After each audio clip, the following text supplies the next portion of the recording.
Let's jump into our sources tonight. Tzidkas HaTzaddik, this is the fourth shiur in the series.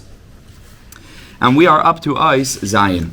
And Rabbi Tzaddik says the following amazing thing. Again, for those who are joining just for the first time in the series, Rabbi Tzaddik in the beginning of Tzidkas HaTzaddik is giving a commentary on the opening sugyas and Maseches Brachas, both halacha and agada, unveiling and revealing the pnimius, the deeper energies that are underlying the sugyas having to do with Keriyas Shema, Shel Arvis, and other related sugyas, as we'll see. So here he brings from Brachas Beis Amud Beis, where there's a whole brisa that's brought over there, and it gets quite complicated right away. Brachas starts off very innocent, and then all of a sudden you jump into this brisa where there are all these different shitas that are brought regarding the time for Keriyas Shema Shel Arvis, and we have to figure out, is this the same Zaman as that, and whole charts, and it gets very complicated right away. So he's speaking about that brisa. And the brisa brings a number of different opinions as to when the Zman for the beginning of Keriyas Shema Shel Arvis is, and he wants to explain the deeper meaning of those different shitas. And first he begins like this: Zman Keriyas Shema Tali B'Zman Achila. All of the sources speak and give mishalim, as it were, to the Zman of Keriyas Shema Shel Arvis having to do with eating. The Mishnah Dereish Brachas V'Sham the Brisa on the Amud Beis. So what's the connection? Right, because it says in the Mishnah, from the time that the Kayhanim Nechnasim La'echos Trumasam. What's the connection between eating and Keriyas Shema? Like, why is that the time? So the Gemara says, well, we wanted to tell you what the time that was. Okay, but like what? Obviously, so thinking in Pnimius, there has to be a connection between the two. So he says very plainly, Ki achilu kiyam achayim, a person needs to eat to live, and a person needs to be connected to Hashem to live. Simple as it is. Like, so there's no other way to refer, to the zman of being mekabel al malchus shemayim davka balayla, as we're going to see ba'arvis, than food, because it literally sustains the person. And that's why, just like we find that a person eats generally twice a day is the most important meals. A person eats breakfast, a person before they go to sleep, they eat a meal in the morning and the evening. That's why we need to have Kabbalas Ol Malchus Shemayim in the morning and in the evening. So now he goes through the different shitas. Umanda Amar Me'ani. The Manda Amar that is Toila, the time of Keriyas Shema Shel Arvis, from the time that the ani has his meal, a person who's impoverished, a pauper. He says this is a reference to the ani bedas. This is a reference to a person who's impoverished bedas in their mind, like the Gemara Nadarim says, right? Ein ani element adas. In a certain sense, the greatest form of impoverishment is not finances, because there's something that's much more devastating. If a person walks around the world but they don't know what's going on, so then it's a much deeper form of poverty. So the Manda Amar that says Me ani bedas is she'ein loy ner laha'ir ein sichloi umamar ba'achila pshuta, a person who eats simple food. And the Manda Amar isn't just telling us the time that he believes is the halachic time from when you can begin reciting Keriyas Shema Shel Arvis. He's telling you about a form of being mekabel al malchus shemayim that's called ani bedas, which means just like a pauper eats achila pshuta, that's definitely doesn't eat sushi or privileged mamish, but a pauper eats just the simplest food in the world. So there is a way of being mekabel al malchus shemayim like an ani. Kach kabbalas al malchus shemayim b'pshitas ka'ani. That's what the Manda Amar means to say, right? That's his shita, right? That the most ideal way of being mekabel al malchus shemayim that is similar to eating, because it's the kiyum of the body, the kiyum of the neshama, should be b'pshitas ka'ani zeh sha'ich l'rak pas b'melach, just in a simple way. But Mishnah Novis, which says that that's the ideal. Pas b'melach toichal, yeah. So ani bedas usually means as a negative, yeah. Right. So over here we're learning that there is an ani bedas de kedusha, right, which is called tmimas and pshitas. Right. This is it's a very good thing. Yeah, he's not saying a b'diavad. No, he's saying a lechatchila. Right, like the pasuk in Tehillim says, David HaMelech says, "Behemas hayisi imach." I was like an animal, right? I was right. I was like an animal with you. Adam ubehema toshia Hashem. The Gemara says. Right? What does it mean? Man and animal, God saves. So the Gemara says this is humans that are aram bedas, that are wise, but mesimim atzmam kebehema. They make themselves very simple. And Kabbalas al Malchus Shemayim is not with deep, Kabbalistic kavanas. Simple. The simplest way. That's his shita. V'chad man da'amar. And there's another man da'amar that says, Dabasa roiv b'nei adam. You go according to the time that most people are having their evening meal. So what does this mean? Digam kein ein sarach tahara. Rak mesinas ksas. This man da'amar is of the opinion, person doesn't need to reach like high levels of purity. Roiv b'nei adam. It just means take a little bit of time, relax, go a bit slow. That ultimately we can rely on the neshama that all of us have inside of us, even without great madrigas or tzidkas, and that's going to go ahead and help us be mekabel al malchus shemayim in the right way. Now, ulechad manda amar, one of the other manda amar in the Brisa says, kibelele Shabbos, from the time that people eat their meals on Erev Shabbos, which is slightly later. Shakal muchan mi ba'aydiyaim, because everything is already prepared. Slightly earlier, rather, everything is already prepared. V'dai l'kriyas shema shel arves hachanah shemi ba'aydiyaim. So he holds that you don't need any hachanah. All of the work that you did during the day, tefillah shacharis, tefillah mincha, the learning that a person did, the chesed that a person did, invariably, life is already the hachanah. When you come to the evening, the whole day was your hachanah. So that's called Leili Shabbos, that just like the food for for the Friday night meal is not being prepared on Shabbos, it's prepared ba'od yom. So he holds that the same is true for Kabbalas al Malchus Shemayim. Ve'ein sarach hachanah acheres, and again, these are very makel shitas from the standpoint of how much work we're supposed to put into Kabbalas al Malchus Shemayim. According to one man, the Amar Adarabba Tmimus Shitas is better. You shouldn't have any deep kavanah. The other one says Roy b'nei Adam Leili Shabbos. But that's not that. This shit is very machmir. It means the entire day should be without hefsek. Should be with dvekas the entire day. Yeah, it assumes that in the day we already did hachanah, right? Yeah. And maybe. But he says, the way that he says it, halacha is k'kohanim, which is very, very... I missed that brayse. So the brayse says, what does a person have to do before he says Keriyas Shema? In what state should a person be mekabel al malchus shemayim? And over there the brayse says, ke'oni. No, the Brisa is discussing zmanim, all right? The halachic time as to when a person is allowed to begin reciting Keriyas Shema shel arves. Rabbi Tzaddik is saying there's something deeper here. They aren't just giving the times and making reference to that by telling you from the time the ani eats his meal, from the time Roy b'nei Adam eat their meal. Okay. He says, Al pi pnimius, no, it's speaking about emotional states, right? And how prepared you have to be, if at all, right? And maybe, like the Manda Amar says, like an ani, it's better not to be prepared, meaning the whole thing is tnim subshitas. But now he gets to the halacha. But the halacha is kikohanim. That the halacha is like the kahanim. What do we know about kahanim? Shehem abatlanim, right? Doesn't mean that they're lazy, right? Batlanim means that they are... Yes, you know what? No. Halavai, we should all be batlanim like Rav Zalman, halavai. Yeah, he knows how to be a mevatel, right? Batlanim mikol inine olam hazeh. What does it mean that they are batlanim? They were mevatel their whole asek of inine olam hazeh she'in lam ele asek hatayra shevet levi k'may shekasav Rambam seifel chashmita v'yovel, very famously, right, where he says that everybody can be part of shevet levi, but that's what shevet levi was. The kehanim were teachers. The kehanim, that's what they did. Their chelik was Torah. V'kein shamati b'zeh, and that's what I heard. Anytime he says shamati is from his Rebbe, the Ishbitzer. Va'achaltem kodesh la'Hashem v'tzrichem tahara. And we should be like kohanim, meaning, no, the ideal is, don't just jump into it. And tmimus upshitas is beautiful, but with hachanah, with tara, like a kohen, who's mevatel, from all inine olam hazeh. That's the ideal. The kach l'kriyas shema nifne v'noitel yadav mikoydem. That's why a person is supposed to, especially in the morning, use the restroom earlier, like we learned last week. Noitel yadav, wash his hands. Koydem kamashikasa le'el perish, like we explained earlier, the meaning of that.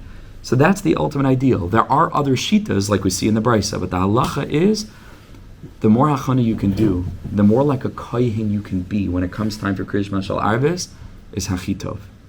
So now you take a look at Ois Ches, where he continues, and again, most of the teachings in Tzidkas HaTzaddik are not this way. They're not like a hemshich. Every piece is its own world. It's hard to find like a pattern. It's just the early pieces that are going, Keseder and Meseches Brachas, which stops at a certain point and then it's just random. So these pieces are connected, and that's why he begins Eis Ches with the letter Vav, which is a clear continuation. So listen to what he says here. It's unbelievable.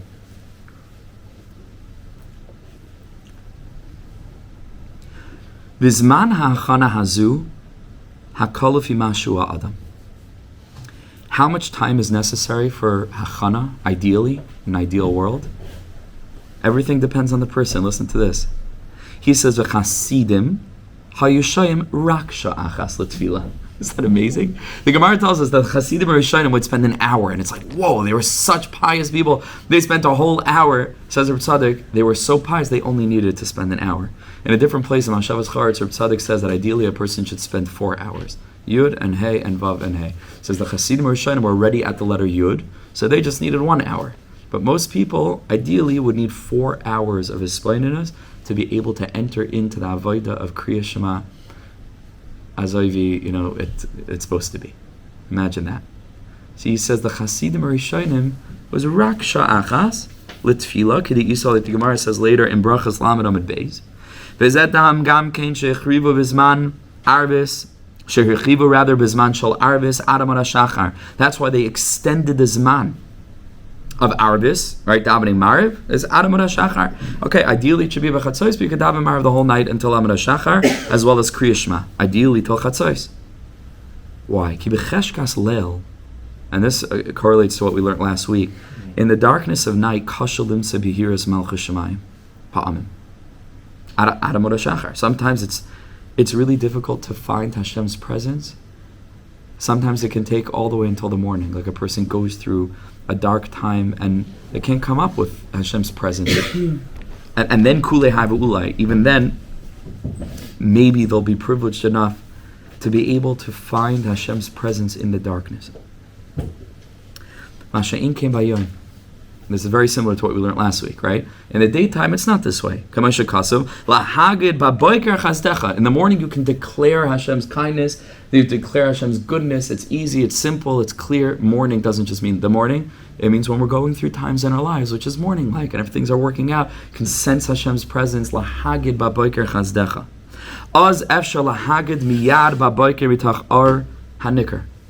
you can see the light. So you can speak it, you can express it. But in the nighttime, all you have is the Emunah in your heart. If you would try to speak out this Emunah to someone, it wouldn't even be appropriate on October 8th, to speak about like Hashem is good. You can't even say that out of your mouth. I mean, people would shush you. It's just not the time. It's not like you can't lahagid baboiker. You can't be moitzi mikarach lapoel. But every mammon needed to have it in their heart, because how could it be otherwise? Can't say it, but we all feel it. But it's only in the leiv. The emunascha baleilos.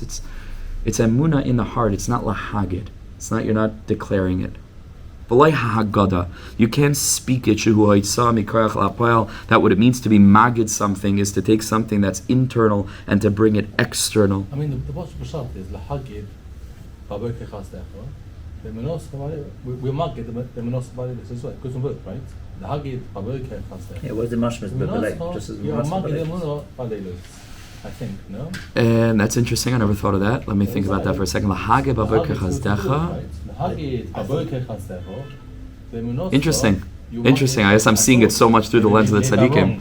They always set it up as a contrast. Contrast. How do you read it then? Lahagid baboker chazdecha, meaning what the avodah in the boker is to do is lahagid chazdecha. The avodah of the nighttime is ve'emunah. If I may just say, I've personally always heard that was the Pasuk Pshat was like, and nothing to do with through the eyes of. I'm just saying that to the extent that even in right after the Shema of the morning, we're in the mode of lahagid. So it's v'yatziv v'nacham v'kayim v'toy v'yafa adava. Whereas at night it's just emes ve'emunah. Like. Okay, tzarichin. We have to look at the Mefarshim there. It's interesting. I definitely hear that reading also, but he's clearly setting it up as a contrast, right? So you could say alpi pnimius, you could say alpi derech ramas. I don't know. We have to see what the Mefarshim say, but he clearly sets it up as a contrast, right? That the avodah of the day. Maybe even the lahagid, we're going to tell the emunos chabaleilos Not lahagid b'munascha to others, baleles at night time, but lahagid b'munascha, we are going to tell you emunah, baleles, in the dark, within the darkness of our own heart. Right. Right. The context of day is a person gets together with people, a person. So right. Meaning even. I mean, again, now we're learning what Rabbi Tzaddik says. Rabbi Tzaddik says no. The Haggadah is moitzi mikoyach ha'poel. He says that's only possible in the day. At the nighttime, he says is not lahagid. It's emunah b'leiv. V'loy ha'Haggadah shu'oitza mikoyach ha'poel ala avar ella. So what then do you have? You just have a kivoy ala asid. You just have the hope for a better future. Kashar asa boiker, when daytime will come, gam b'chol halayla kula, and you hold on to this hope the whole night. V'lachach, therefore, he says tfilas arvis rishus. We know that on the level of Chazal, tfilas arvis is what's the word? Mandatory? Not mandatory. The opposite. Voluntary. What's the word for not the opposite? Voluntary. Right? Person can choose to daven, not to daven. The Rif says we are makabel it on ourselves kechayva. Optional. But in the Gemara, tfilas arvis is rishus. Why? Ki tefillah hu akaras hanoichach yoser mekriyas Shema. Tefillah is an even greater expression of sort of like frontal meeting of HaKadosh Baruch Hu face to face than Kriyas Shema is, because Kriyas Shema is still a declaration about Hashem. But Shemona Esrei is Baruch Ata. It's an amazing thing. We are literally speaking directly to Hashem. Psach picha v'ya'iru dvarecha. Person's mouth is closed. Person is not communicating with Hashem. There's no open channel between the two. You are you and Hashem is Him.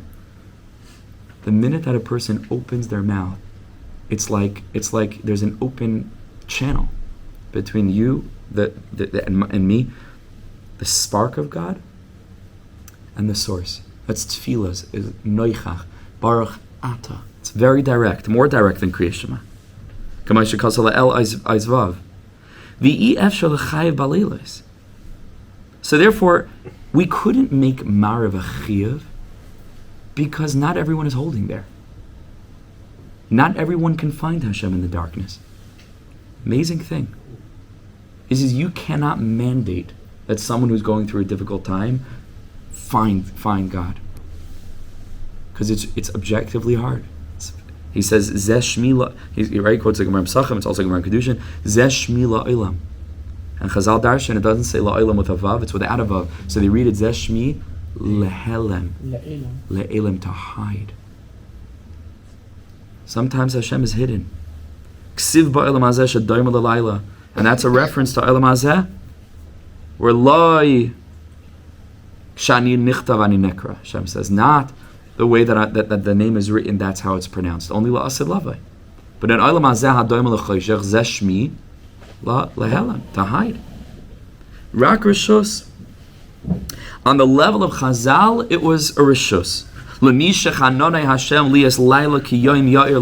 To a person who had the presence of mind and the depth of consciousness and the breadth and the awareness that no, Hashem is here in the nighttime. To them, okay, so that's a Rishus. So they were able to do that. Listen to this. This is a constant theme throughout Rabbi Tzaddik, and we're going to encounter it again and again.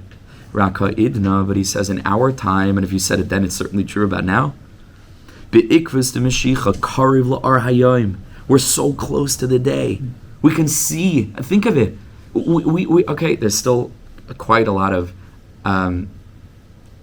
contention and tension around the inyan of Eretz Yisrael and the return to Eretz Yisrael. But if we can think throughout Jewish history, of something that may be the closest indicator as to HaKadosh Baruch Hu attempting to communicate in a miraculous way. I mean, here we are. We're coming back to the Holy Land.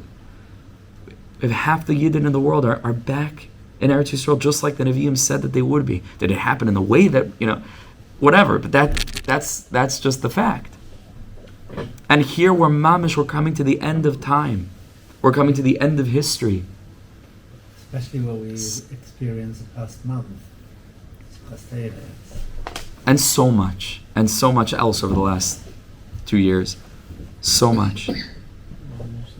See, he says, in our time, the ikvus of the Mashiach karv l'arayim, kiblenu l'chayva.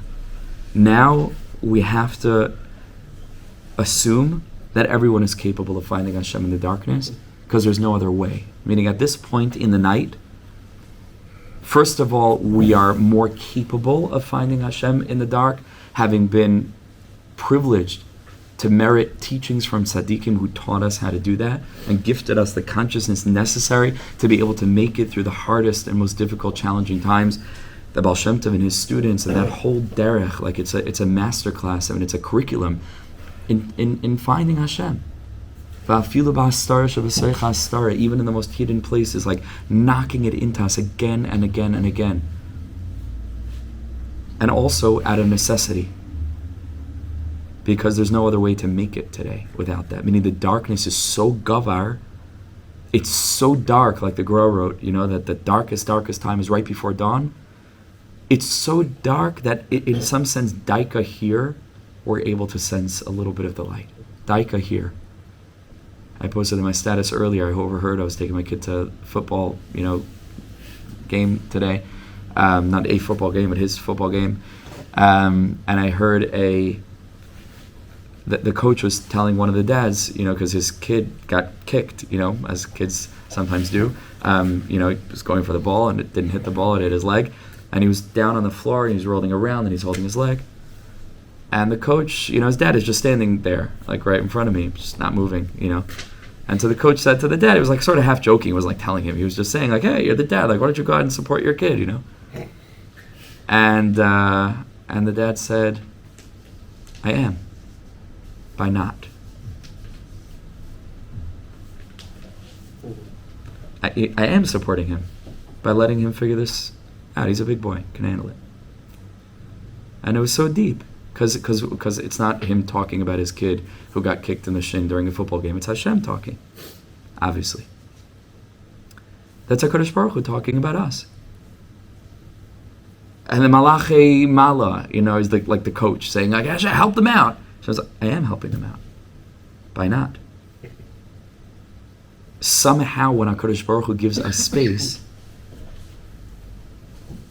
we've developed, we've evolved, we've been forced to evolve, we've been forced to help each other, we've been forced to help ourselves, we've been forced to dig deep and find strength that we would not have known that we had otherwise. That's called growing up. Right? And adjusted upward, right, from children to adults, from adults, children, right, to the adult, right, in the room, right, which is Mekayim Shalom, which is Hashem. This is the Mahalach. Hashem gives us space. In Jewish history, and all of human history, demonstrates this. In the beginning, Hashem was mamish present in a very, very real way, just like we are present in the lives of our children as they're growing up and getting, older, and they, 2 and 3 and 4, and they can't move without, Abba and Mommy, and then they get a little bit older, and a healthy parent, hopefully, steps back, gives them space. But they're going to make mistakes. They will make mistakes. That's okay. It's their life. It's not my life. It's their life. They are their own soul. This came from Shemaim. It's not mine. I don't own them. I don't control them. It's Hashem's. It's their life. So you step back. Hashem stepped back. He wants us, kivyachol, right? Hashemayim, like we say, Shemayim l'Hashem. The heavens are His. V'ha'aretz nasan livnei Adam. He literally wants to give us control of the company. He mamish wants to give us the reins. So He can't be there holding our hand every 2 seconds because He's mamish holding our hands every 2 seconds. He's a coach, right? Well, not to complicate the story, but He's the coach and the dad and the coach, and He's both. I am supporting Him by hiding. And today we have to know that. And so now, be'ikvasa the Mashiach karav la'arayim kiblinu l'chayva. Now we've accepted Mariv, which means to be able to daven in the nighttime, to be able to daven in the darkness, to be able to look daika in the moments where a person feels abandoned, and to say Baruch Ata Hashem, to say I'm not fooled, you are present in your absence. This is daika where you are present, is when you hide. So kablinu l'chayva. V'tfilas hashachar gam kin zman archatzois. Now the tefillah of Shachris Also, the Zman of Tefillah is Ad Chatzos, Yosem Zman Keriyas Shema, which is earlier, Shalish Shais, right, the third hour. Kila Kabbalas Hanoichach Nimalchus Shemayim Tzarech hachanah yoser. Because, again, Tefillah takes more preparation than Keriyas Shema does. Keriyas Shema is a comment about Hashem. Tefillah is speaking directly to Hashem. It's a different thing. V'lakach, therefore, yesh tashlumin l'tefillah eitzel tefillah hasmucha. That's why there is tashlumin from one tefillah onto the next tefillah, because gewalt, it's really hard to daven. And we understand that if a person, for whatever reason, missed a tefillah, they couldn't be lechaven, whatever it was, so then there's tashlumin, the next tefillah, because tefillah is a really intense thing. Not everybody's always ready to daven. Not everybody's always in the zone to daven.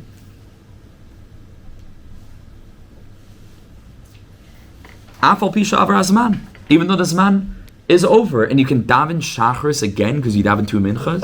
It's like, how does that work? It's not the zman of shachris. You say, well, we understand that the zman passed, but you still get to daven shachris because it's so hard to daven shachris. And yeah, the zman is there, but like, we can extend it. Afal pisha avar hazman, mashe ein kain. B'tefillah hashlishis, when it comes to the third tefillah, right, meaning a person missed shachris, and then they missed mincha, right, and they didn't do tashlumin in the second, so then have a mu'uva, it's called mu'uvas leichaliska, and so then you can't rectify it with mariv because it's too long. The betray zimni have a chazaka legabi oisa deloi matzim mechaven le. Right, then the Gemara, there's a shita that says once 2 tefillahs have passed and you haven't been mechaven, so then okay, today is lost, so to speak, and then you'll come back tomorrow. But the point that we're making is finding HaKadosh Baruch Hu in the context of Tefillah Lashon Noichach is very, very challenging.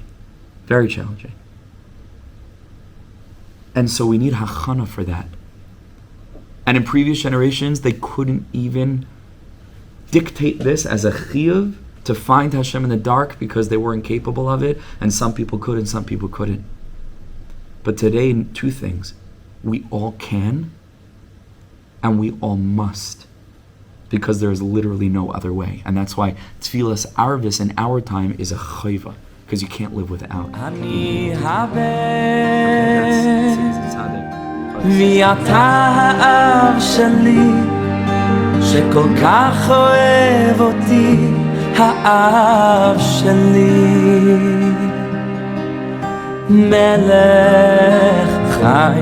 וקיים